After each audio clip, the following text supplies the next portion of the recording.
if you see us, but on my content is very raw. Can I give a little bochinche? Oh, we are here for bochinche. Okay, I'm not gonna cry on the podcast. We are who we've been waiting for.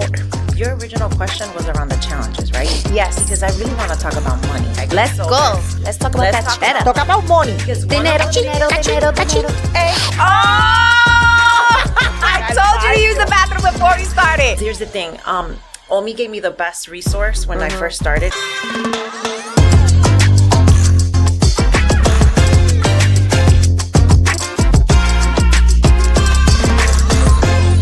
What's up, everybody? Welcome back to Banking on Cultura, where we talk about the vibrancy and complexity of Latino culture, business, and all the bonchinche in between. I'm your host, Victoria Jen Rodriguez, and today I have the esteemed honor of being joined by three of my Boricua hermanas, my sisters, and they're going to talk about what collaboration looks like amongst Latinas, amongst women. We're going to talk about the business of influencership, and we're going to get into some bonchinche, obviously, per usual. So welcome to my guest, Rebecca Nieves Hoffman. Hey, girl. We've got Ibelisa Rios, and of course, we've got Omi Hopper. I am so excited to have you guys on the show. So before we get into the nitty gritty, let's do a quick intro of each of you. So Rebecca, you first, mama. Well, girl, I'm Rebecca Nieves Huffman. You already know that, but your listeners don't. And I am a 20-year nonprofit executive turned social media influencer, among other things. And it is a joy to be here bochinchando contigo. Ay, y las chicas mías tan bellas y preciosas. Yes. Ibelisa. Hey, buenos días, alegría, Rice con Shine. Mi nombre es Ibelisa Ríos, ya tú me conoces, de Ibelisa Riendo y Comiendo. Soy la CEO, la owner, la president, like everything from my social media page. Yo soy enfermera from Corozal, Puerto Rico. Y vivo en Orlando, Florida, con un esposo bello y precioso y 3 hijos bellos y preciosos también. Yes, Rebecca was giving us the skinny that your hubby holds you down. Yes, you Ay, no, es que yo soy la spoil de ese hombre. Así I que love it. Él es mi mano derecha. So, I love it. I love it. Chulo, pero thank you for having me here. Of course. Omi. Hola, mi gente, and thank you so much, Victoria Jen, for having us here today. This is going to be so much fun. My name is Omi Hopper. I am a social media content creator by the name of Cooking con Omi. I was formerly a professional makeup artist and pivoted my career to create content after the pandemic, like a lot of people did, just kind of pivoted life altogether, and it has been an amazing ride. And we on TV. And we were just on TV. And we will continue to be on TV after today. Yes, obviously. All right, ladies. So we like to kick off the show and asking each of our guests to give us some bonchinche because, hello, it wouldn't be us if we don't talk about the bonchinche. So it could be personal, it could be business, but tell us, what's the latest bonchinche? I think Omi had a really good story to tell right when we were getting ready before we started. And it was around just, understanding how women should truly run the world. Because of how we make things easier and smoother when we're implementing projects or initiatives. So I'm going to toss the ball over to you to tell that story, girl. Te tiraron al medio, básicamente. No, me tiraron al medio, sí, está bien. You got voluntold.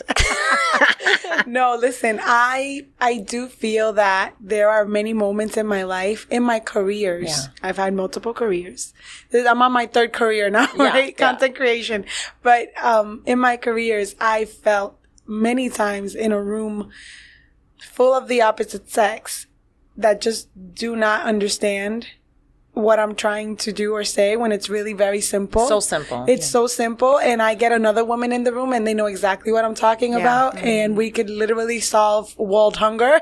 But it's, it's just, sometimes it's very frustrating to feel heard and to feel understood or to feel like your input is valid. And I've also learned that sometimes it's a matter of me saying it and then allowing the other person the opposite sex to believe that they came up with it. Yeah. I'm just going to allow you to believe that you came up with it. And At this point, it's like, I'm not going to argue with you. And I don't know if you go through this too, or you ladies go through this too, that when in that process, when you're saying, okay, I'm going to just give some probing questions or whatever to make them think that they came up with the idea. I hate that we have to be in a position to stroke egos in order for us to get stuff done and to get things done right. But yeah, Omi and I were sometime, and this has happened many times before, where we're on a call or on a Zoom and we're just like texting each other like, this ain't that hard, people. Like, why aren't they getting it? Okay, maybe they're visual learners. Let's send them like images. Let's do a follow-up email with specifics and literally step by step. So that can be very frustrating, but that's part of the bochinche of what it's like doing this work. Ese día yo estaba viajando, entonces me perdí el bochinche. So this is good, Bonchinche, because you said stroke the ego. Yeah.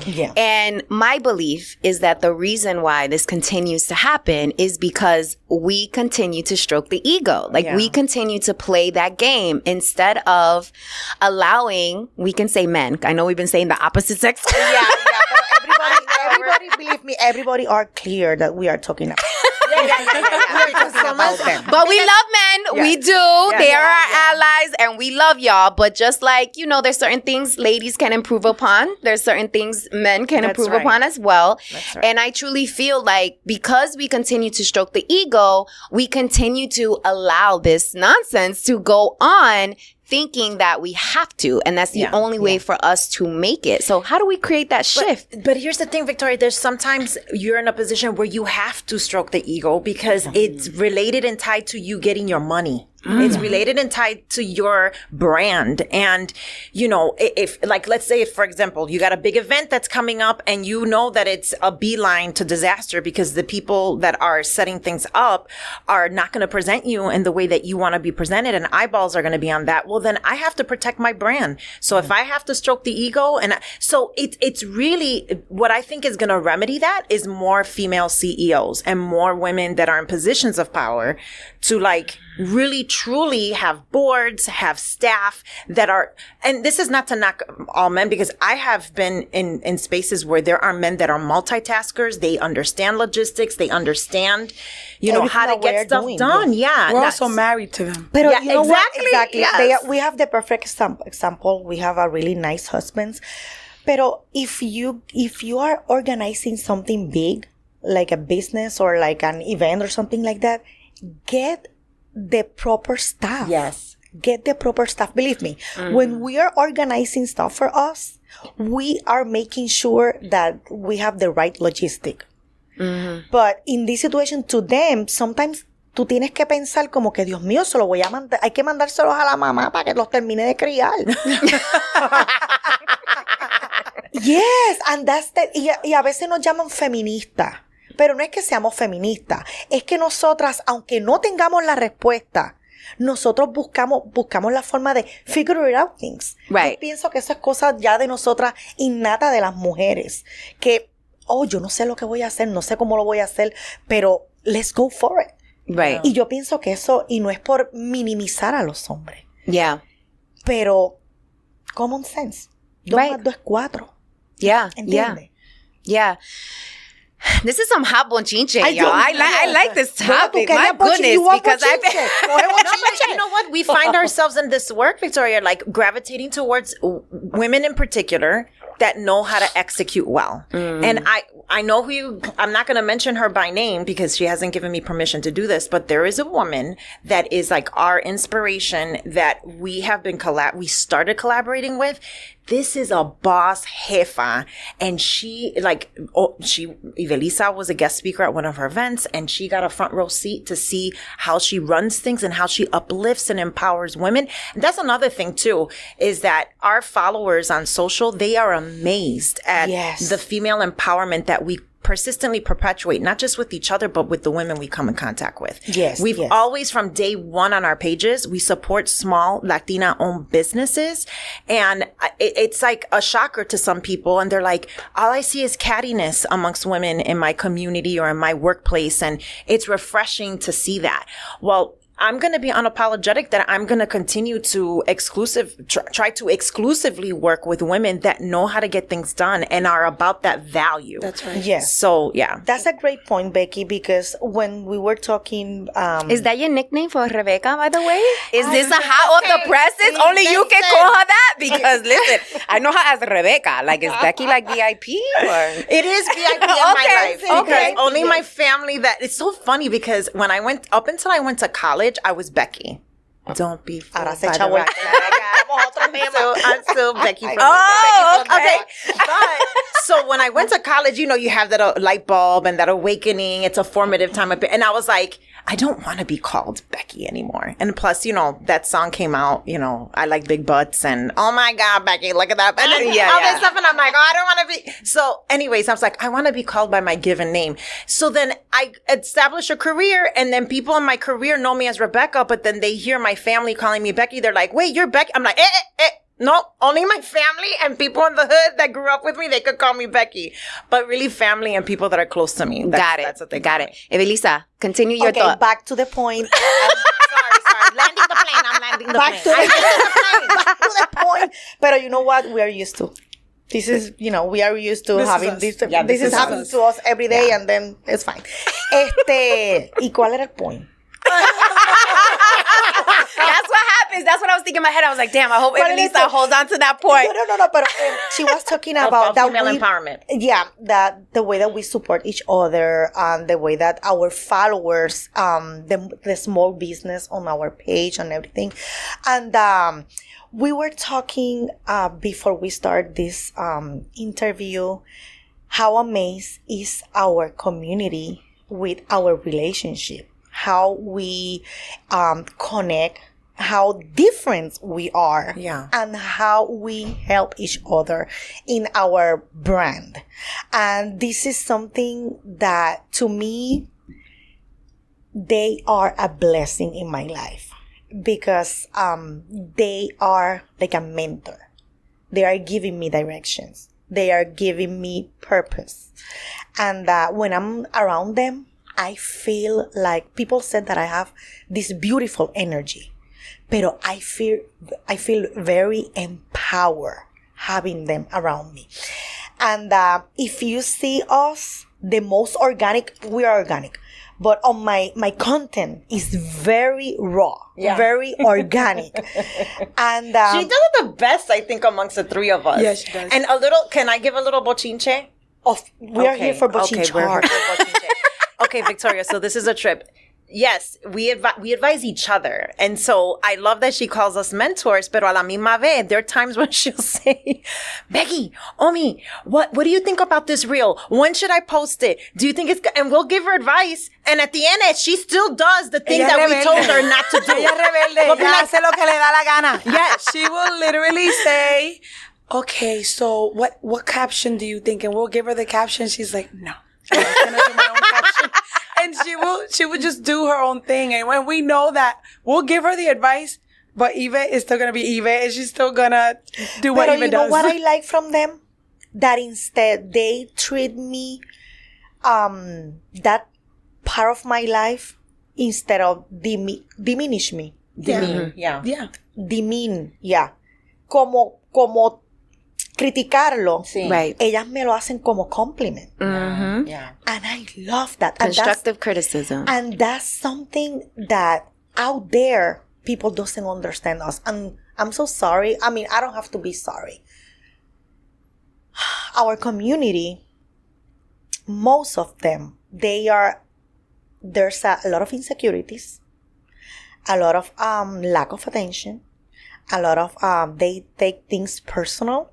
And I'm talking about it because I was like that. And we were talking about it this morning, me and Omi. And that's why the community out there are very impressed with us. They don't understand. They said how Evelisa is very loud and very like, así como que bien, ay Dios mío, mira. ¿Tú me entiendes? Mm-hmm. Like Becky is very, business, and Omi is between, and they say cómo ellos pueden con ella, cómo ella puede con la otra, because we have values. and because we respect each other. We have different personalities, but we share a lot of the same values. Yes. And we, like everything, like all things that you cultivate friendships. And we were cultivating this friendship since the beginning of the pandemic, slowly but surely. I mean, I think the very first time that I ever talked to Eva was probably like a month and a half into me making videos on TikTok. She gave me her number.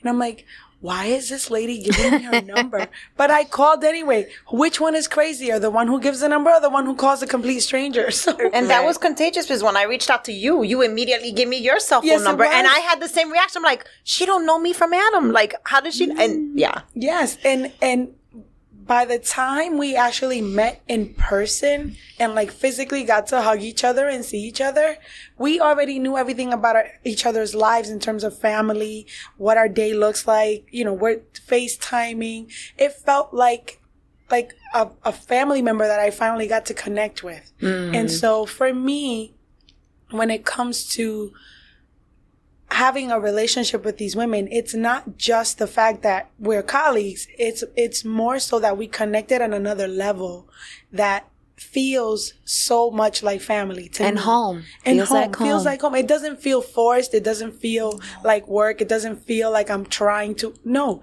it's just, it's so organic.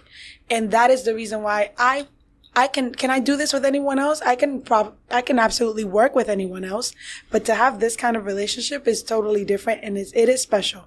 So let's talk about that a little bit. Interestingly enough, I was sitting with my girlfriend Liz, and I was letting her know I was interviewing you guys. And I told her I wanted to talk about collaboration amongst women because it is hard to find that connectivity and magic and have it work so seamlessly and have it be fun and not always work. And she said, that's because they're Latinas. And I said, really? She said, not only Latinas, but that's because they're Boricuas. And I said, interesting. And she also said, you guys connected over one of the things that brings Latinos together, which is food. Mm-hmm, mm-hmm. And I said, you know what? That is right. That is like a formula for collaboration. And you mentioned values. And I think that's key and a good takeaway for anyone in the audience listening to this is when you are looking at a partnership or collaboration opportunity, make sure your values are aligned because it allows for that fluidity to happen and it allows for you to actually have a good, successful collaboration. So let's share the story of how you actually came together. Mm-hmm. So we know it was during the pandemic. We know we shared numbers with each other, but who had the idea of we should make this a thing? Like, how did that come about? You know Our what? followers. No. And the thing, we were with the flow.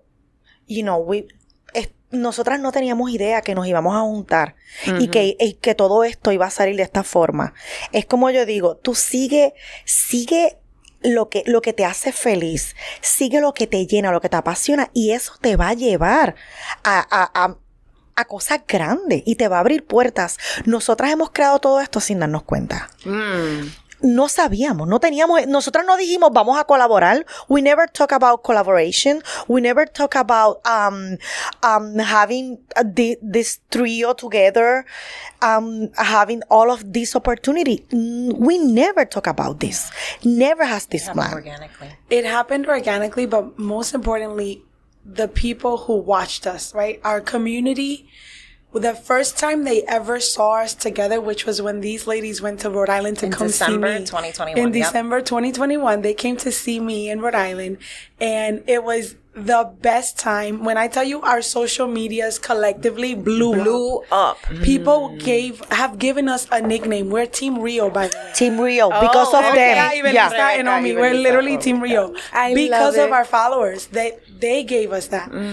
But it is... To me, the beauty of it all is how whenever we do come together, we organically create content, and we also do the very best we can to include each other in each other's plans. Yes. You're masterful at that, Omi. We share whatever I'm doing. If I'm if I'm doing something by myself, I'm like, no, I actually have 2 more girls that I think you really need to look at and need to consider for this opportunity. If we do this together, you'll be able to get the visibility that you really want. Yes. and vice versa. Like, Rebecca has literally given us opportunities with brand deals. Ivelisa, I did an entire media tour in Puerto Rico thanks to Ivelisa because of her connections in the island. And I was able to go on all 3 major channels in Puerto Rico because of her. Which is hard to do. It's very hard to do because it's all in who you know. And she literally knows everybody. And when I tell you, this is what we do. We are not only sharing and wanting to really be inclusive in that, we really want to make sure that as one wins, we all win together. And who else do we bring on the boat with us? And we are more powerful. We're more powerful when we come together. I really, if there is someone that I don't bring with me, or if there's, if there's a group that I say, I'm not about that, it's really because they've put themselves there. Yes. They put themselves in a position where I cannot associate with that. And I have to look out for my brand. Right. I have to look out for my values. Those values don't align, then I don't mess with it. No te deseo el mal. Te deseo todo lo mejor. I wish you all the best. But I will not be there. To be a part of it. And that's where that ancestral wisdom comes from our community. Dime con quién anda y te diré quién eres. 100%. Period. Y algo que yo aprendí since the very beginning with Omi, when the doors start opening for her, we start at the same time. And she always said, Ivelisa, if I'm blessed, the blessing is around. La bendición está en el barrio. Quiere decir que si a mí me están bendiciendo, ya mismo viene la tuya de otra forma. Eso es otra cosa que that's one of my values on my page. Teaching them that if she is successful in her way, I can be successful in another way. Muchos me preguntan, ¿cómo te sientes con el éxito de Omi en la televisión? And Becky too. And what about you, Ivelisa? When is your turn or something like that? I'm like, no, it's fine. I'm not here for that. That's her opportunity. I will have another opportunity. And I can bless people that my path is way different than Rebecca and then Omi. And I have to follow that path. And I have to be blessing people on that, porque esa es my expertise. Las cosas que me han pasado, mi pasado, cómo yo lo overcome. Yo no puedo querer que lo que le está pasando a ella me pase a mí y no me puedo molestar. Porque significa que entonces yo estoy cargando inseguridades, problemas de identidad. Y son cosas que yo no quiero trabajar eso. Yo quiero eso sacarlo de mi vida. Y mucha gente out there, they are not committed. They want a relationship like this. Are you willing? Are you willing to work on relationship like that? Con celos, con envidia, comentarios negativos. Nosotros somos humanos y nosotros tenemos emociones y sentimientos que we have to deal with that. And if you let those emotions be over you and controls you, no vamos a poder tener esto. Let's dive a little deeper into that, because I aspire for this. I'm watching you guys and I'm like, oh my God, this is amazing. And I can see it like live right here. And one of the things that Rebecca and I met first, and that's how I got introduced to Ivelisa and Omi. But what drew me to Rebecca was how she was so humble and consistent with promoting other businesses, with talking about other women, with doing it like it was second nature. Like it was not a problem. Like, hey, go check this person out. Go check that person out. And I feel like ego plays such a huge role, especially in this world of social media where everybody's like, me, pay attention to me, put the spotlight on me, where they don't understand how you are more powerful together. So let's offer the people some tips. And we said a couple of things. We spoke about, same values, which is really important. We talked about being able to be emotionally intelligent, right? And not let your ego get in the way. But how else can people actually get this? How can they find this magic amongst amongst their community, because it is rare and it is very unique. And what's so powerful about your story is not only do you have a relationship that brings in business and there's lucrativeness to that side, but you can generally see that on the personal side, you all love each other, right? Yeah. So what are some tangible things? Like, how can people find this in their life? Pues es como yo estaba diciendo ahorita, tus pasiones, las cosas que te gustan. Yo tengo un lema. No somos los únicos, pero somos únicos. I cannot pretend be her. I cannot pretend be her. People will notice that. When you are fake, they notice that. And we experience that in our page. And I don't want to imitate Omi. You never heard me say, hola mi gente. Or you never said me, tú nunca me escuchas diciendo, hola mi gente, buenos días. I don't say that. Tú lo puedes decir, ok, pero ella es mi amiga. Y I know que se va a ver como, ay, esta quiere ser Omi. Y lo han dicho. I will tell you, to piggyback off of what Ibelisa's saying, we have always respected each other's platforms. Thank you. Aside from being friends, we have always respected each other's platforms on a level of, we talk every morning, right? we'll either, if we can't FaceTime or be on the phone, we will just send a quick good morning text. Yes. You do that with people you love and you care for, right? So we say good morning. If we know that one is posting una receta de arroz blanco, mira, yo también tengo una receta de arroz blanco. You know what? I'll wait till next week. I'll put it whenever else. You know, another time. Yeah. That's a level of respect. It's professional courtesy. It's professional courtesy. In our world, that is our content creation. In our content creation, that it's like, you know, sharing documents. Like, that's our level of that. And so we respect that, and we don't step on each other's toes. No. We're not afraid to be open about something. If an issue comes up, I'm like, you know, I'm feeling like this about X, Y, and Z. We're not afraid of that within our professional realm.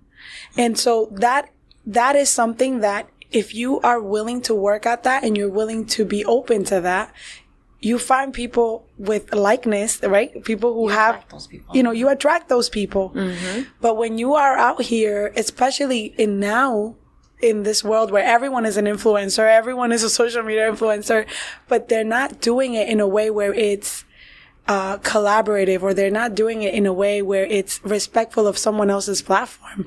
That's very important. You can't do that. And the respect. I think it's really important to, especially if you're in a business where you're in the limelight, whether that's social media, whether you're working with the press, or you're the CEO of your company, you have to show up as your authentic self that is informed by your upbringing. So I was born and raised in the States. Ibelisa was born and raised in Puerto Rico.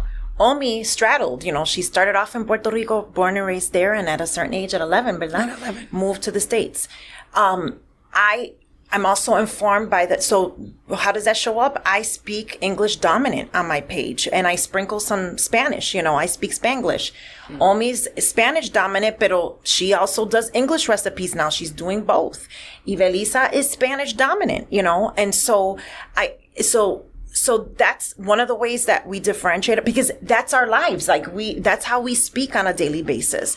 I have recipes that are, yes, Puerto Rican, but with either a healthy twist or a vegan twist or whatever. Why? Because I have a kid with food allergies. I have to do that, you know, at times. And so I've learned how to cook, you know, traditional meals, but with that kind of twist.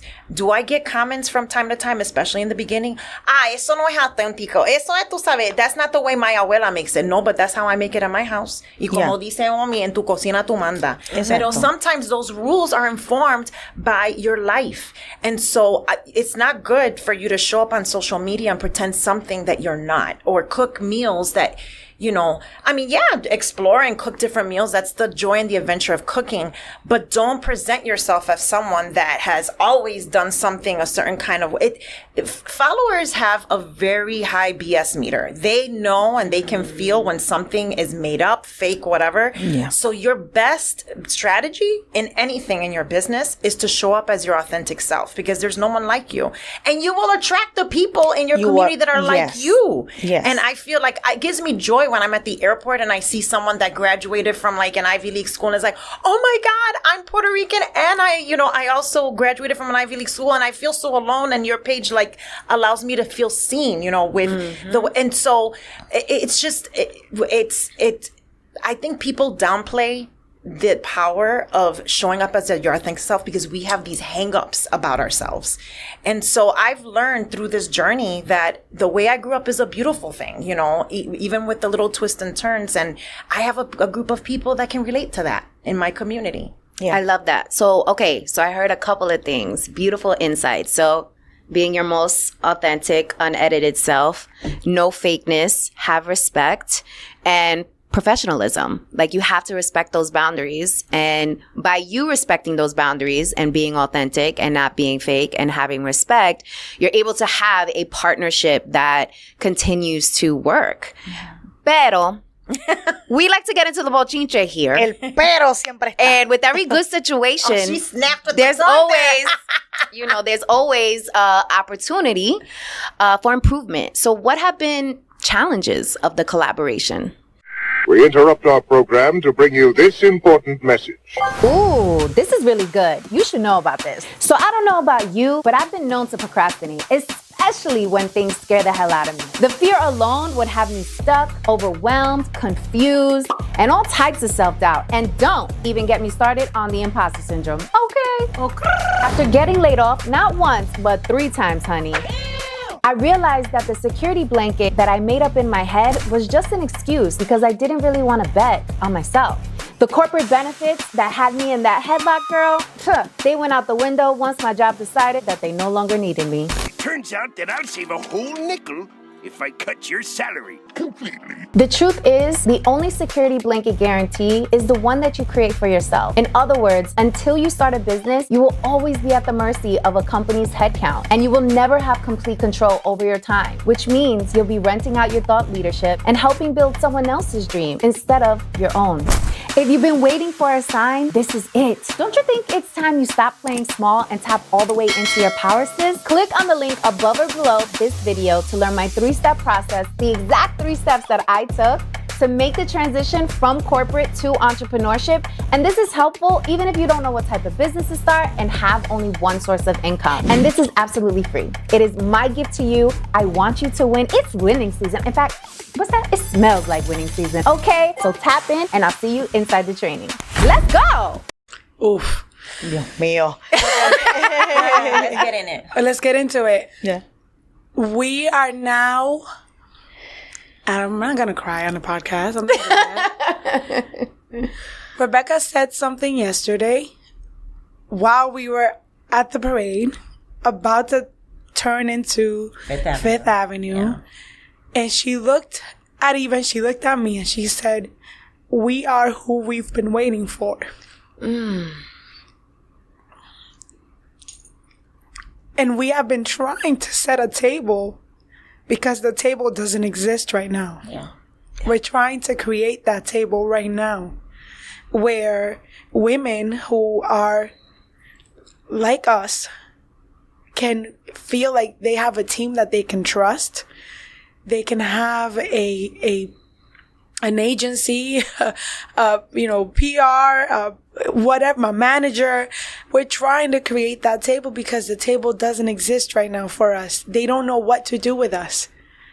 Yeah. And if we have to be the ones, then we're the ones. It's us.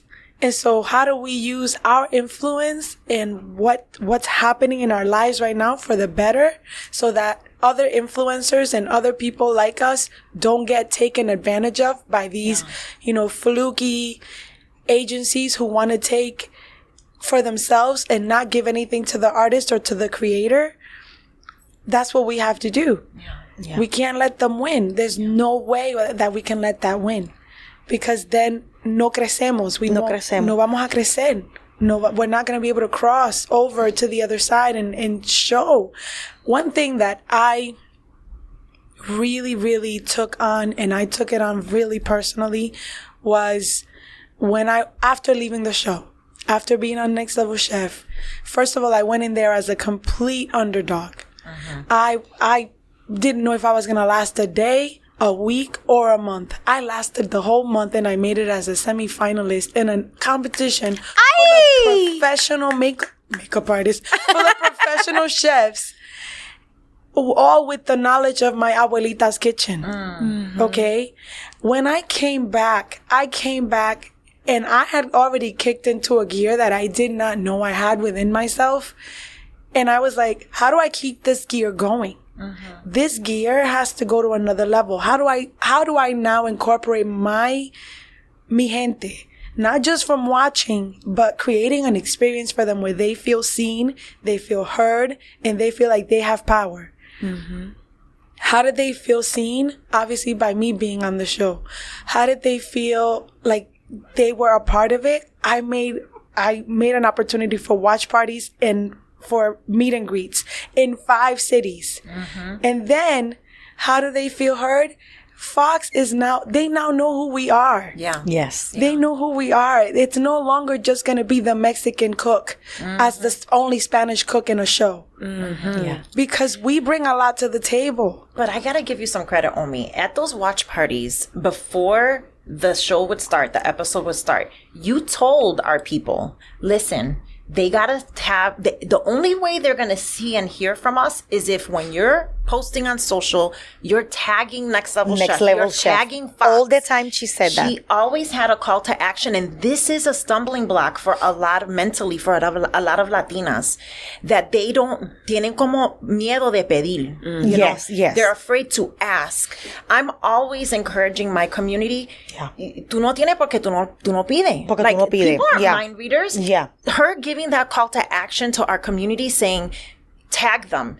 And when I took a screenshot of Next Level Chef's page before it aired, and literally the growth has been tenfold on their page. Yes. And when you go to the comment section of their post, who do you see? I see the familiar names of my community on I see the Puerto Rican flag all over the comments. Yes. I love it. Yes. Y tú sabes que ella empezó a hacer eso when she came back from the show. We were like, very amazed con todo lo que logró. And ella misma lo dijo, yo no sabía que yo tenía esto. And let me tell you, now I'm in that stage that I'm like learning and looking my page as something powerful. Like it's my hobby, but it's my business. And por eso es que yo digo, ellas se han convertido en mis mentoras. Ellas son mi inspiración. Y claro, como mencioné ahorita, las 3 nos alimentamos cada una. Pero con todo lo que ella ha logrado, ella te lleva arrastrada. Y nos ha enseñado, esto lo vamos a hacer así, esto lo vamos a hacer así, sin saber. Porque no sabes, ¿verdad? Bien, muchas veces hablamos y ella, Ibe, what's the next? I don't know how to do it. And I'm like, forget about it. I don't know what's the next, pero let's keep going. Yes. Let's keep going. Y yo siempre digo, hay que ser obediente. Yeah. Y nosotras somos obedientes. Your original question was around the challenges, right? Yes. Because I really want to talk about money. And you're the Miss Secure the Bag. Let's go. Let's talk about that cheddar. Talk about money. Because dinero. So, here's the thing with money, is that because as a people, we are, let's just call it what it is. The colonizers in this country have had a 400-year head start on building generational wealth and having businesses and all that. So we're playing catch up, right? We're also living in a world this is media. Social media is a form of media now, like now ad agencies and companies they've increased their social media their buys by 50%, you know, like that's huge. Less TV ads, less radio, whatever. So this is a form of media. There's money behind all this. And we live between these two worlds of they don't know what to do with us. When I've had agencies reach out to me about Ibelisa, and after we have that initial call, we're like, they don't know what to do with this. They have no experience on working with Spanglish speaking, you know, between two worlds. They don't know what to do with us. Then you have the dynamic of when we want to go, like we get invited all the time to do different things that they see us do on social media, but then groups don't want to pay us. No they quieren don't wanna, pagarnos. And when I say pay, I'm not saying, oh, you know, I'm talking about just the bare minimum of pay for our flight and our hotel stay and give us a little speaker stipend. Like we're down and not little, like commensurate to our rates. Right. And como que they almost get offended. People in our community, te por convicte en Miss Hollywood y ahora you want money. And it's like, I'm married. This is my business. Our time. Our husbands love that we go on these girls trips and we compartimos. But you know what? We're being pulled away from our families to do this work. We got to get paid as if it is work. And so we're having to change the mentality of, you know, our community around money, as well as trying to convince the mainstream that there is value in our community, that there is buying power in our community. And so we are in this like purgatory almost of in the middle. And right now, our efforts in setting that table that Omi was talking about is creating something that's never been done before, you know, and having a space for those Spanglish speakers and people that live between those two worlds. And on top of that, having the money to build that generational wealth. And so that's like been the biggest challenge for us, because we want to do so much. We want to show up for our community strong, but at the same time, it has to make sense for us financially and with our time, because our time is money, you know? Last year, when I went away to do the show, I went on the month of Hispanic Heritage Month. I left so much on the table to take a chance to go to London, and God knows how long I was going to make it. Of course, I was just taking it one meal at a time, one cook at a time, but that was a chance I took. And sometimes it takes that leap of faith to just say, you know, allow yourself to just say yes and do it. But most importantly, of course, I have a whole family that depends on me. And I have to be very smart about my choices. I can't just go with the next, you know, fulanito de la esquina to manage my business. I can't do that. I just won't. Yeah. So how do you handle this mindset within our community around money? And how are you balancing all of that? Like, give us an example of a conversation you have with an agency that's trying to play you. Pero eso nos pasa cada rato. That's trying to like... No, y a mí misma también me pasa cada rato. We want you in this event, and Rebecca is the one that both they help me, but I consult that with Rebecca. Rebecca, mira, they want me to do this. They don't want to pay because they think that we are just doing videitos. Ella lo que hace son videitos. So that's why we are in our brand, our social media. We have to teach them that this is a job. This is your job. This is your money. And that you have to pay me because this is my time. And it's not like I'm like, hey, rise and shine, everybody. No. I'm entertaining you. And I'm educating you by by everything that I'm doing it right now. A lot of influencers out there, they don't know. They don't know how to monetize. Yeah.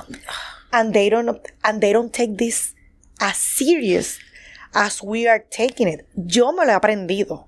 Porque yo también era una de esas influencers. Con ellas yo lo he aprendido en el camino, que yo digo, wait a second. Yo puedo estar ahora con mi familia en los parques o puedo hacer una diligencia o lo que sea, y yo elijo que este tiempo sea para yo grabar, para yo ofrecerle algo al público, para entretenernos, para hacerles compañía.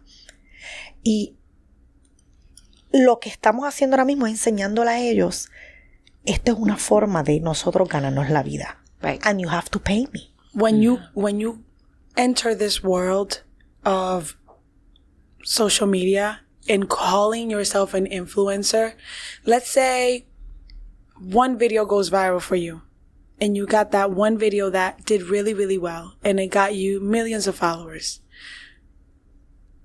You now have to keep up with that trend of what made that video go viral. Okay, that's one step. Second step, you have a brand who wants to approach you and work with you.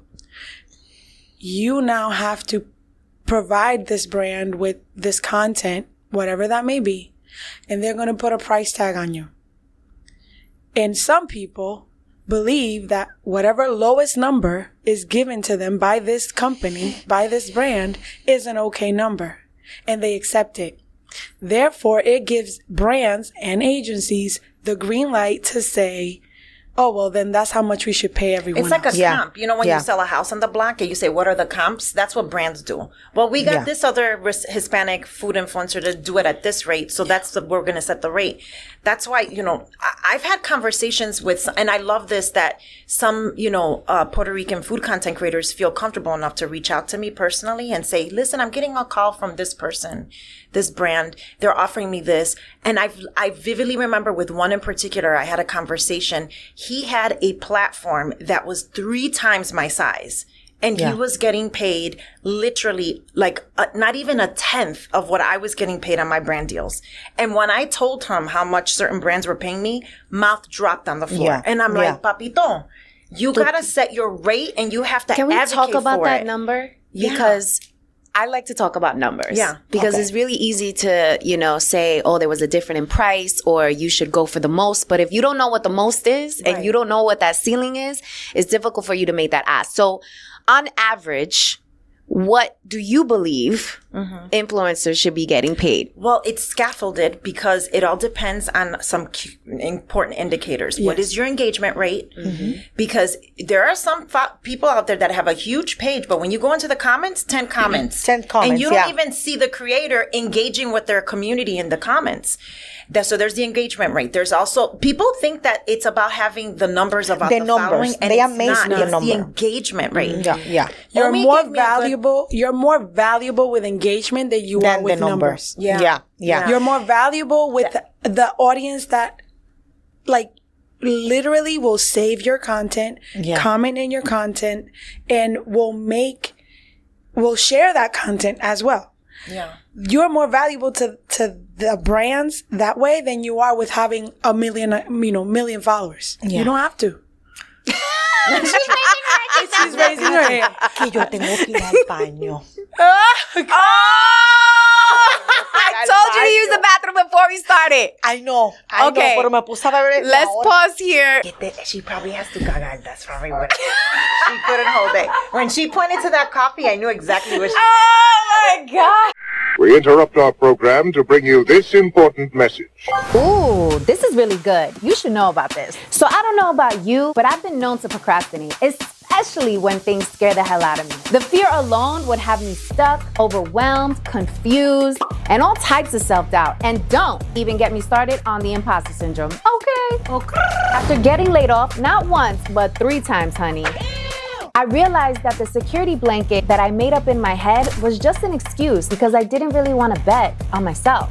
The corporate benefits that had me in that headlock, girl, they went out the window once my job decided that they no longer needed me. Turns out that I'll save a whole nickel if I cut your salary completely. The truth is, the only security blanket guarantee is the one that you create for yourself. In other words, until you start a business, you will always be at the mercy of a company's headcount, and you will never have complete control over your time, which means you'll be renting out your thought leadership and helping build someone else's dream instead of your own.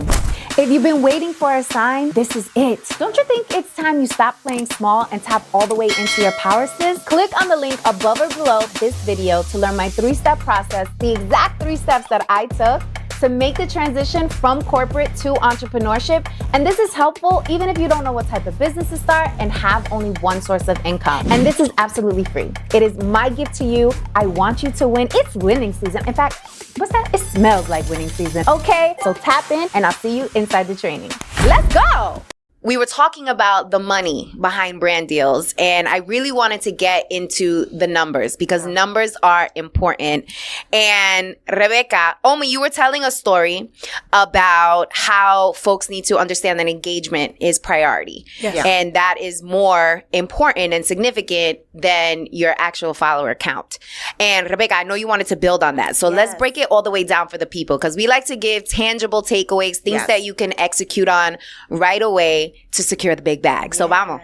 So here's the deal. When I first started getting interest from brands, I reached out to Omi and she gave me the best resource when I first started. Now, I stopped this membership after, I started getting more comfortable with advocating for myself on these brand deals. But socialbluebook.com, you go to that website, you set up an account, it will literally it'll connect your various platforms and it'll give you the value of not just a post or a reel, but how much would it cost a brand to post on your stories? Like, what should be the rates that you should be charging? And they take that and they give you the engagement rate. They say on Instagram, you have a tal y tal % engagement rate. On YouTube, blah, blah, blah. And you even see brands don't pay as much for TikTok as they do YouTube or Instagram or Facebook. It differentiates even per platform. So I would encourage people to look at that. But my first brand deal was $2,500, and I was for one video, and it was I believe it was Hidden Valley Ranch, and it was just one video, $2,500. And that was my first. Now I'm at a level now that anywhere, depending on what the brand is, I get paid anywhere from $7,000 to $15,000 a post. Yeah. So I'm just being transparent because I know when I'm watching or listening to a podcast, I want specifics. And so what I tell people always is to set your comp. If Target is out here paying me X amount of money, that sets my comp. That's my rate. If they're seeing the value in me, then I turn around and I say, okay, mira, that's how much I pay for. And everything's negotiable. I was literally having last night when we were getting together with other content creators, this conversation with one of them. And he was like, oh my God, that much? And I'm like, yes, you put, pero me da miedo pedir. And I'm like, just ask for the rate. The worst they can do is tell you, no, that's not how much we have. Okay, well then how much do you have to work with in your budget? I hate how people just give up on the first try. Continue. This is the norm. I've observed people of privilege do this ping pong with companies, and it's okay. We get uncomfortable with it because our culture teaches us to be humble, to to not value money as much as we do other things. But you know what? Del amor no se vive solamente. Es que también les da miedo porque piensan que al decir el número se van. ¿Sabes qué? Se va uno, pero vienen tres. Yeah. Porque entonces si le dices un precio bajito, porque me ha pasado, ya lo saben que me ha pasado, después no te cogen en serio y no te quieren pagar más. Y el bag no lo vas a tener lleno. Right. No lo vas a tener lleno, no vas a poder. Esto es un proceso de enseñarles a las marcas quién tú eres y cuánto estás dispuesto a aceptar. Yeah. I believe there's also value in not allowing yourself to work with just everyone. Oh, that's another thing. It is very important to know when to say no. Great point. And know when to just not make yourself exclusive. You know why I'm laughing? Yeah. Make yourself exclusive. No es que How do you tienes set que that coger measure, todo. though? You set that measure with what you really are passionate about, what defines your brand, who you are, and what you stand for. Yeah. Period. Whenever I get approached by a brand or a company or speaking, whatever the engagement is, I literally will ask myself, is this something I'm going to learn from? Is this something that I am passionate about? And is this something that I stand behind for? Mm-hmm. If I don't, then I won't do it. Another thing, sorry, Becky. Another thing, I do my assignment and I look the page and I look, no the numbers, porque me han contactado cuentas y brands que tienen bien poquitos seguidores. Mm-hmm. Pero yo veo esto, no veo el engagement, no veo nada de eso. Yo veo también lo que dice Omi, los values. Me contactó en las Navidades una compañía de alcohol, que las muchachas saben, yo no bebo alcohol y yo no promuevo el alcohol. Mm-hmm. Entonces, eso no está aligned conmigo. Yeah. otras compañías de otras... Ay, Dios mío. I know. That's why I was laughing earlier because you guys too, the two of you got Yes. the same offer. The offer... Ay, Dios mío, pero se puede decir. Yeah. Sí, claro. Es banking and cultura. Let's go. Let's say a female We gotta pleasure teach the company. people. Eso how to learn. mismo. A female pleasure Una company. compañía de toys. Listen. Y yo digo, pero And como there's yo nothing voy a wrong estar... with that. No, it's Nothing wrong with not. that. It's It doesn't fine. align But does it line up I with your don't see brand? myself...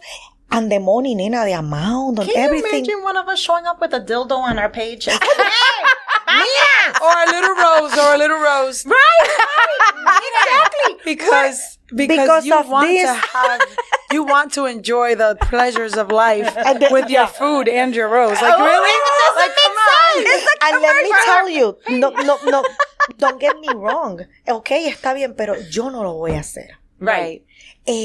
Otra cosa, el público también. Oh my God, yeah. El público que tú vayas a atraer, que se va a sentir atraído por esa colaboración que tú vas a hacer. Right. A veces yo digo, you know what?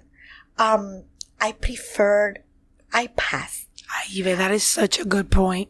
I pass. And you know that happens to me all the time. Who I do pass, you know attract with what you're putting out there? what? Yes. And you guys knows that everything that I spoke on and I talk on my page and everything es en base a mi experiencia. Yeah. Y lo he vivido. Todo esto que yo estoy diciendo no me lo inventé, no lo leí, no me lo contaron. Todo esto yo lo he vivido, pero es por mi forma de ser. Porque Right. acuérdate que yo soy así bien, tú sabes, soy bien friendly, bien bubbly. Y people get confused on that. They say, no. And you Está also loquita, have tiene to los have- pies bien puestos. You also have to have discernment. Like, you can read between the lines. I've had brands contact me, and I could tell they're not looking at my page. They know that I'm not. They're just casting a wide net and seeing what catches and seeing what desperate influencer is gonna take a bite. Desperate. And I'll never forget one time I got like a brand deal opportunity for a breast pump company. And I'm like, I am 46 years old. I'm way past the childbearing years. It's a compliment that y'all think that I'm still bearing children, but I'm not. So it's almost like insulting sometimes where I'm like, you're just casting a net and seeing what catches. Y ellos And no you have to hacen- treat yourself with respect. Ellos no hacen la asignación. Nope. They They don't do their research. assignment. Yeah. Exact, the research. When they reach out to you, sometimes I feel like, I no lo cojo personal, pero a veces digo, pero why they are reaching out to me? No. We just had a situation where a brand was working with Rebecca, and so anytime you work with any brand, you will provide your content and then they will have feedback, and then there's multiple rounds of feedback that might happen for you to change the content. That part of the job is very tedious because they literally break it down to the seconds of the video. So between 4 and 5 seconds, can you edit that? Can you remove that clip? Between 27 seconds and 29 seconds, can you blur the brand name of such and such? These things become very tedious. Sometimes, depending on the brand and how much they're paying you, you have to come to an agreement of saying whether or not this is actually worth that time and money and effort.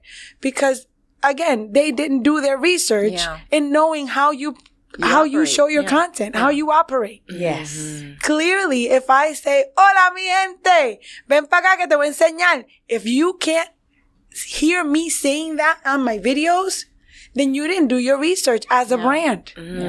Because that is who I am. That's how I've started my videos since 2020. So why would I change now because you want me to do a video for you? Again, there's certain things that certain people, certain brands, I just won't work with. Yeah. Because it's just not. Y se fastidiaron aligned. because we talk to each other and we're like, Yes. oye, that brand horrible to work with. Mira, pero este otro, great. They pay on time. Yeah. Blah, blah, blah. And here's another thing about how you people who want to be out there and be an influencer, let me just tell you something. You don't get paid immediately. No. You get paid net 45, net 60, net 90, and you have to advocate for yourself and say, you know what? Before the contract is signed, how am I going to get paid? Can I have a signing bonus? Before the Da, da, da, contract da. is signed, let's get 25% of that. Yeah, exactly. Y hay muchas cosas que los influencers allá no saben, que tú puedes ir manejando, y nosotras hemos aprendido, a mí nos ha enseñado mucho también, eso que ella dijo. When you are doing a collaboration, request a certain amount of money. Yeah. 1% antes. Porque y también déjale saber 2 rounds. 2 rounds Of tú feedback. Of feedback. Tú sometes el video y porque entonces porque sometes el video y después cuando viene a ver tienes que cambiar esto, tienes que cambiar lo otro. I'm so y glad tú you're bringing estás de this up. viaje. Estás de Yes. viaje. Yes. Y tú, pero ¿cómo yo voy a coger el producto? We just had this last week. I was sitting up they were in my country club. We were sitting up by the pool and I got a second round of edits and I literally was on the phone with them and I said, you know what? I've already made the edits. We've done 2 rounds of this.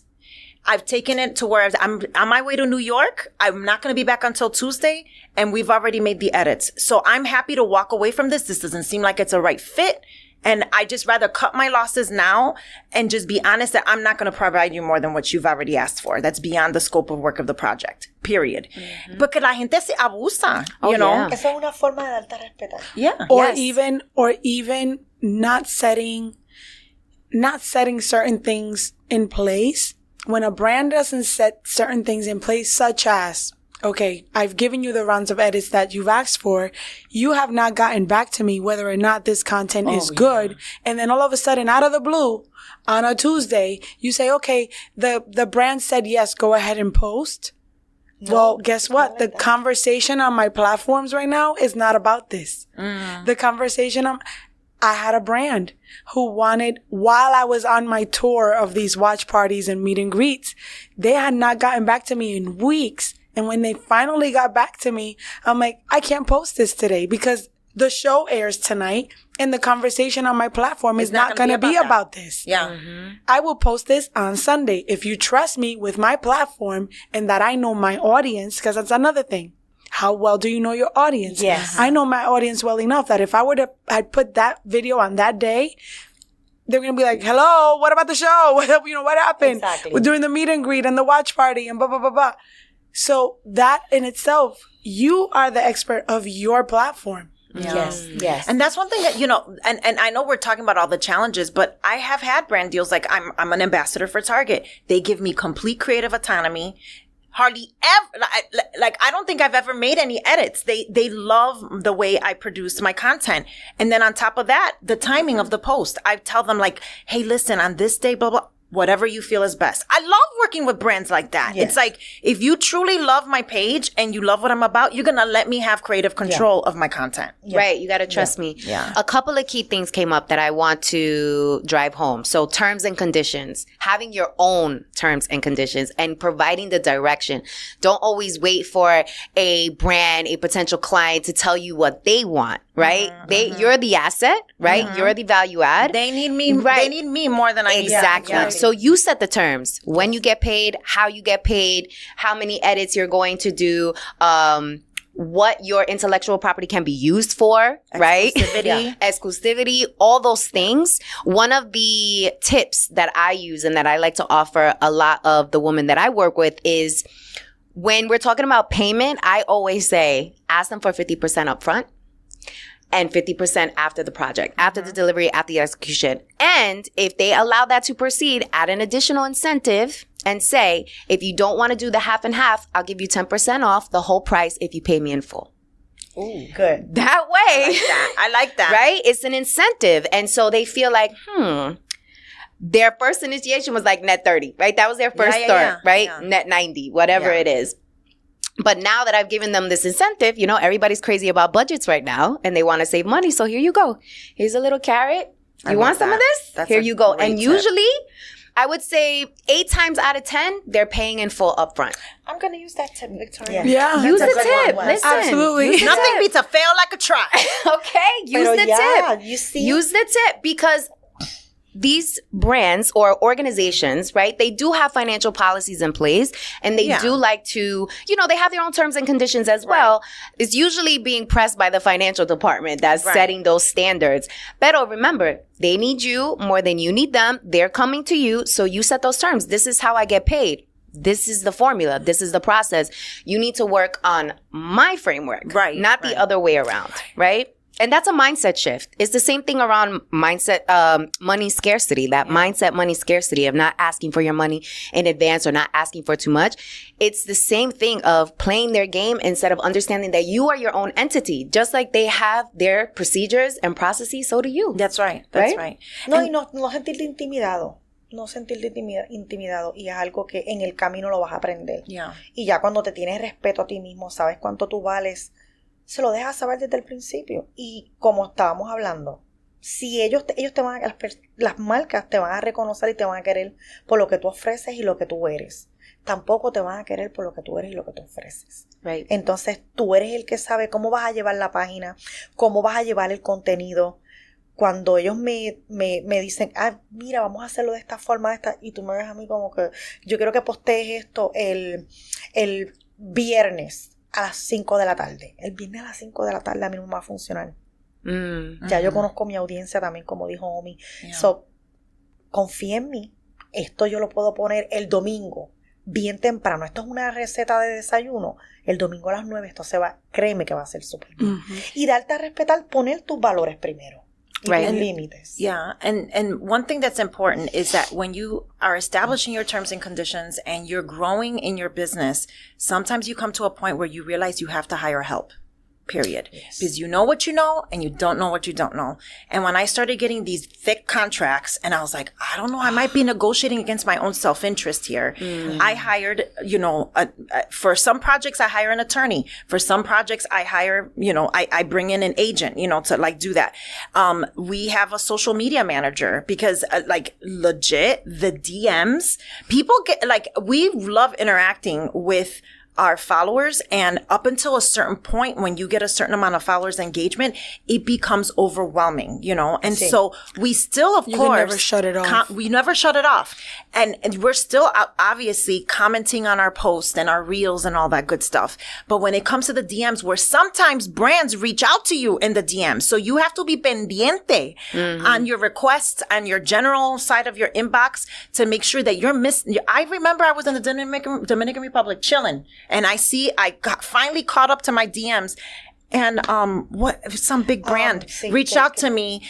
I think it was Tory Burch or something like that. What was it?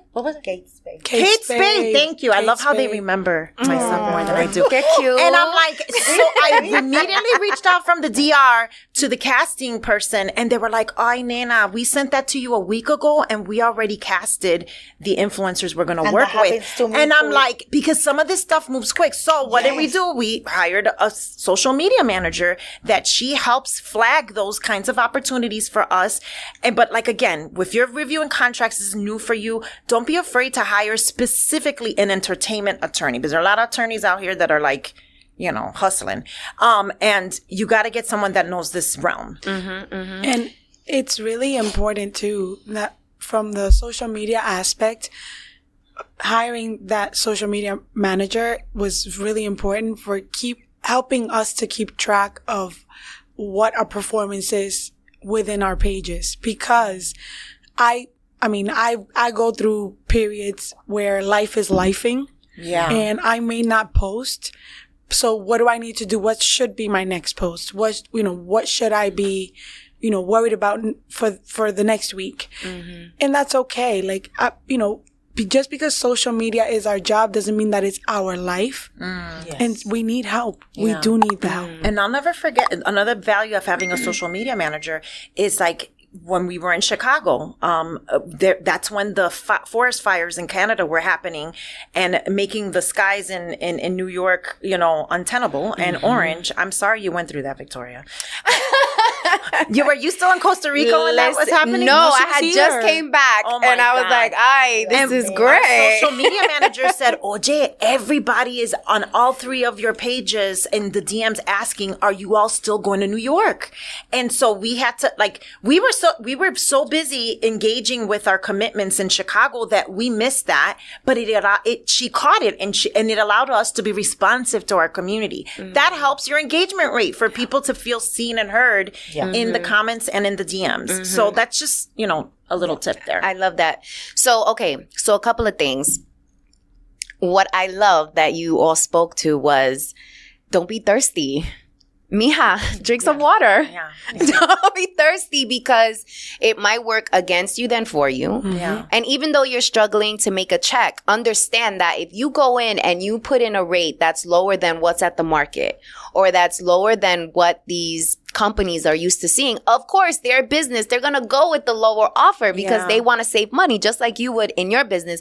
But what you do is you bring the overall market value down. Yeah. And then for this amazing mission that all of you are on, creating this space and the table, right, for us to have the power to negotiate at that level, you are doing more harm than good. Yeah. Right? So reach out to somebody, get the coaching that you need so you can go and ask for what you are truly worth, right? And what your value is out here, right?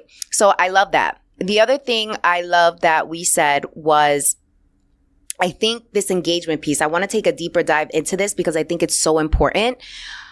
Because I know so many people who struggle with the engagement piece because they're usually posting things because they want to go viral. And this is back to being thirsty, right? They're like, I want to go viral. Or they see a trend and they're like, all right, let me hop on this trend. Let me do this because this seems to be working, even though it may not really align with their individual values or brands or what their audience is used to, but they want to get seen. They want to get seen. Yeah.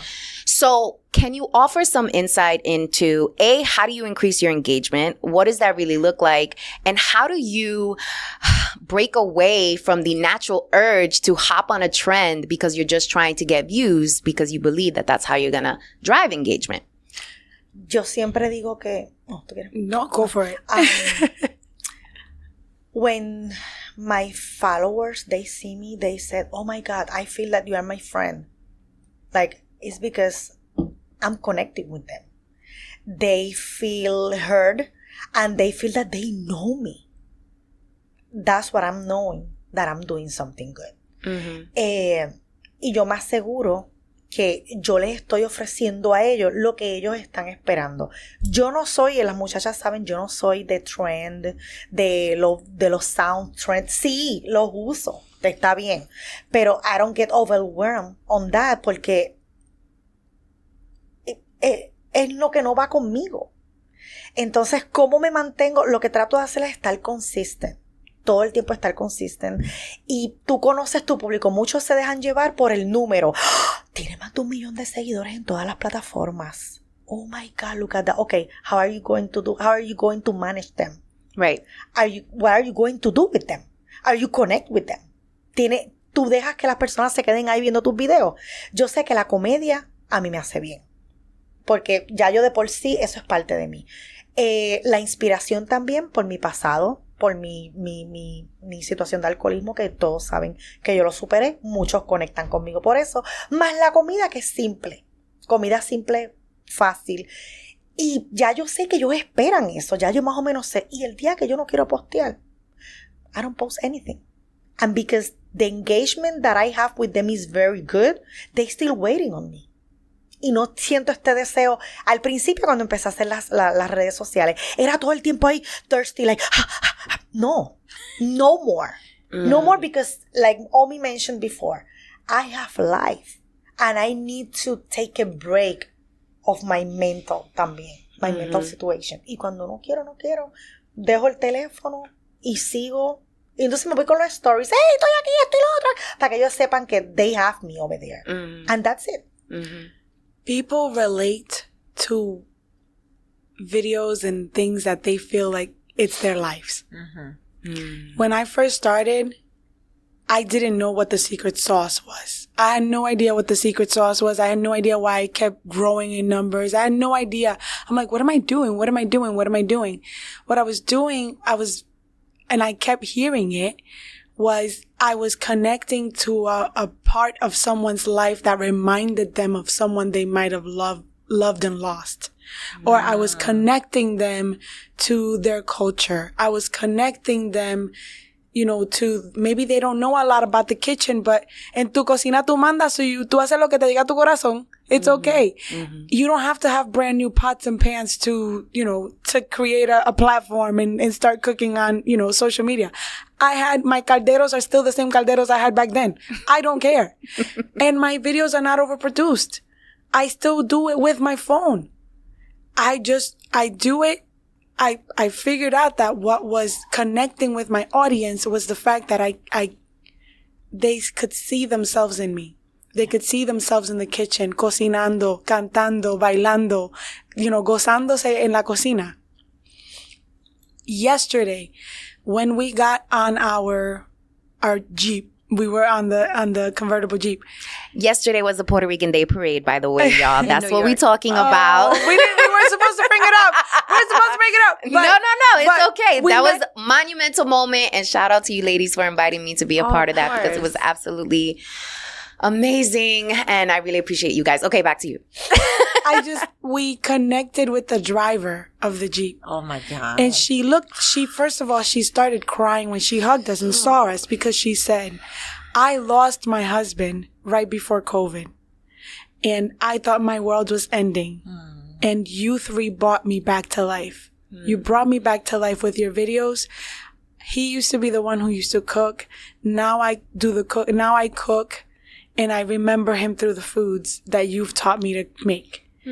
This is the impact that we've had on our community that we didn't even count on. I never counted on a dad saying to me, thank you so much for teaching me how to cook for my boys, the same food that my wife used to cook for us before she passed from cancer. I never counted on that. Yeah. I met mothers and daughters who said, we have a better relationship because we have you in common. We both watch you. Things that I never banked on. I never, to be truthfully honest, I never even said I was going to do Cooking con Omi full time until until August 2021. When my grandmother passed away, that is when I actually said, you know what? I'm stepping away fully and completely from makeup and I'm no longer going to do this. I'm going to focus on Cooking con Omi. And I wasn't even banking in any way, shape, or form, but it was what was making me happy. It was what was giving me purpose. And it was what was lifting my community. Yeah. And it was also the thing that brought me closer to my grandmother. So for me, it was important to follow that and to really walk through that. And I think that in that authenticity and walking in that liberation was what really created that space for growth and created that opportunity for more to happen. Sometimes it takes that leap of faith of just do it. Yeah. Literally, just do it. Yeah. And engagement is really about connecting with people. And I feel like in the same way that companies try to find a niche and do something that no one else is doing or talking about, I have experienced success in engaging with my community because I talk about things that are seen as taboo in our community, like having dealing with the challenges of a loved one with dementia and like making those tough decisions around when do we call it, that where we're taking care with them in our homes. And, we're not like the Blanquitos that put their parents in nursing homes. That's not part of the culture or, whatever. And so I think that, people so connected with me on initially about my mom because she was showing up in a lot of my videos as, the funny comedy stuff as well as the cooking. And they saw the progression of the digression of my mom's condition and how I had to deal with that. And I was real about it. And when you research who are the Hispanic content creators that are sharing their journeys about dealing with a loved one with dementia, which is ravaging our community, there's only one other Latina that I know, that is sharing her journey. And so it's like filling a void in a conversation that we're not having in our community. Of course, you have to do things con cuidado because you want to respect the dignity of your loved ones and knowing that you're sharing your loved one with other members of your family who are not living a public life.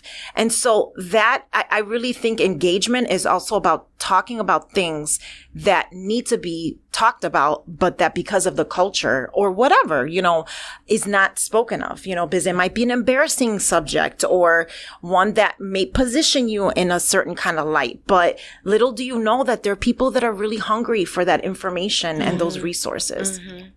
Okay, so what I'm hearing is be a friend, act like yourself, because people will relate to that. And also, take a break. Yeah. If you need to take a break, take a break. Omi, you mentioned tapping into what people can relate to, something that's happening in their lives, something that they can have in common, and speaking to that point to bring people together. And Rebecca, finding something that nobody's talking about, right? That's really important and significant and critical in the community. So I want to get into the Talk That Talk segment because this is a spicy topic that I want to break down. So Talk That Talk, first of all, is when we break down taboos in the cultura, right? So one of the things, and Banking on Cultura is all about speaking Spanglish. We support Spanglish. we love Spanglish. We bring this to the forefront. Pero in our community, we do create this disconnect for people who don't speak the language fluently. And it kind of makes them feel left out and disconnected from the community, from the cultura. So what are your thoughts on folks who don't speak the language fluently, and how can we release that stigma that exists? We interrupt our program to bring you this important message. Ooh, this is really good. You should know about this. So I don't know about you, but I've been known to procrastinate, especially when things scare the hell out of me. The fear alone would have me stuck, overwhelmed, confused, and all types of self-doubt. And don't even get me started on the imposter syndrome. Okay. After getting laid off, not once, but 3 times, honey, I realized that the security blanket that I made up in my head was just an excuse because I didn't really want to bet on myself. The corporate benefits that had me in that headlock, girl, they went out the window once my job decided that they no longer needed me. Turns out that I'll save a whole nickel if I cut your salary completely. The truth is, the only security blanket guarantee is the one that you create for yourself. In other words, until you start a business, you will always be at the mercy of a company's headcount, and you will never have complete control over your time, which means you'll be renting out your thought leadership and helping build someone else's dream instead of your own.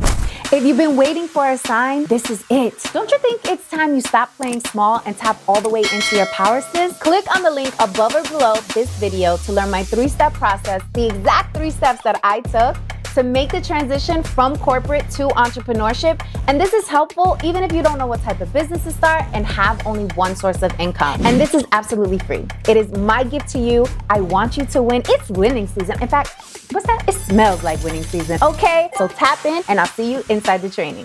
Let's go! Pero I'm the perfect example. Okay. My English is not the very good looking one. So I have 2 options.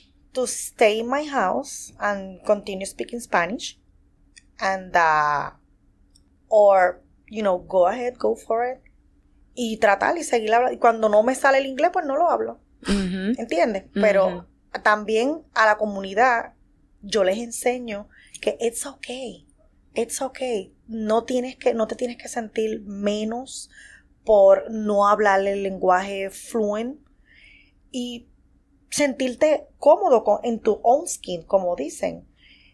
Me ha pasado mucho que también me han tratado como decía Omi, como underdog. Yeah, underdog. Me ha pasado mucho. Y me han dicho, pero ¿por qué no hablas inglés en las redes? Yo también hablo inglés en las redes, pero ya yo he establecido una comunidad en donde me buscan y conectan conmigo más en español. Y si tengo que hablar inglés, tú me has visto, lo hablo. Pero también hay que enseñarles que nosotros, nuestro background, somos latinas.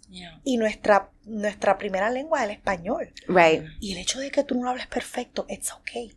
Porque también están los latinos de acá. Los que son born and raised here. Right. Mis hijos no hablan español. Y tú no sabes cómo a mí me tiran por eso. Pero mi esposo es dominicano. Okay. Nacido en Dominican Republic y criado acá. Su primer lenguaje, para él es el inglés. Entonces, en casa se habla inglés. Ellos hablan inglés. Y yo hablo español porque yo me siento cómoda más con el español. Right. Another reason why you're a perfect example, Yvelisa, is the way you've treated me in the trio. Because Spanish has historically not been my strength. And a lot of first-gen Latinos that live in this country, how many times when we go back to our homeland countries that tú tratas de hablar español. Tú eres de allá afuera. And they start making fun of the way that you speak Spanish. Yes. And it causes you to be like, well, I'm not going to speak it because I sound like a payasa. I'm not going to do it. But when I've been with the three of us, when we've been together, I will say something incorrectly and she'll correct me in the most loving way. Yes. And Not in the making most fun of playful, her. in a playful way. And respectively, sometimes she says things in English that I'm like, no, you say it like this. Malísimo. But it's not done in a we're not antagonizing each other or questioning each other's Latinidad or Puerto Ricanness. It's all in a spirit like, we're going to improve this, you know what I mean? And we're going to try, you know? And I just think that the way that, that's another reason why I think our following is just like, wow, the three of you get along so well, even though like the way you guys speak and communicate is so different, you know? But Rebecca's also open to that. Yeah. But Yes, she will she is sometimes, if open. she's struggling with a word, she's like, ¿Cómo es que se dice? And then we'll both jump in. But she's also open to that. And so is Ibelisa. She's also open to whenever she say, how do you say that? Ay, Dios mío, ¿cómo es que? Y I don't care donde yo estoy. Puede ser en una tarima, aquí en un podcast, donde sea. Bueno, ya tú lo has visto, el mismo ejemplo aquí mientras estamos hablando. Yes. Pues si no me sale, no me sale. Yo no voy a estar forcing el guachi guachi mío. Yeah. Tengo que ser... Yo lo que quiero es llevar un mensaje. Yes. Yo lo que quiero es conectar. Yo lo que quiero es ser orgánica. Yo lo que quiero es que la gente vea. Yo he llegado hasta aquí siendo yo. Yes. No pretendiendo ser otra persona. Y queremos una comunidad unida. Queremos el Spanglish, el inglés, el español. Queremos estar... Esta es la forma de mantenerlo unido. Dijiste una palabra mal. ¿Cómo fue que ¿Tú viste lo que dijo? ¿Cómo fue? Dilo de nuevo. That's not nice. Right. Eso es bullying. Yeah. I don't want to make it. Entonces, para alimentar mi ego, ¿tú te acuerdas cuando Rebeca dijo? Yeah. Yes. Y tampoco yo quiero eso para mí. Yeah. Y yo no quiero enseñarle eso ni al público ni a mis hijos. Yes. And I think that's a great way to wrap up today's episode, because one of the beautiful things of having you all on today's show is the representation for collaboration and us being stronger together than not. And it's the same thing with our language. Like, we are stronger together if we speak Spanglish, if we speak the language fluently, it doesn't matter, but we have to be more accepting of our differences. And it's part of the complexity of our cultura and the reason why these brands don't know what to do with us, because we don't know what to do with us. So we have to set, the tone, and we have to set the standard for how we want to be represented, but most importantly, how we treat each other. That's right. So ladies, thank you so much for being on Banking on so much Cultura. fun. It was such an honor and a pleasure. Let the people know where they can find you guys and what they should be looking out for. Tell us. Well, on Instagram, Facebook, and TikTok, I'm at Rebecca Huffman. Instagram, Facebook, YouTube y ya. Y Y tiki-toki. Y Belisa riendo y comiendo. Y si tú quieres cambiar el mundo, tienes que empezar por ti. Okay. You could find me at Cooking con Omi on all social media platforms. I am currently working on, actually today, I'm headed to Kitchen Nightmares with Chef Ramsay to go film an episode in Yonkers. So that's what you could be looking out for in September. I love it. Let's go, ladies. Okay. Thank you so much again. Thank you for the invite. Mwah. Abrazos. Besito de coco. See you on the next episode, guys. Thanks for being here.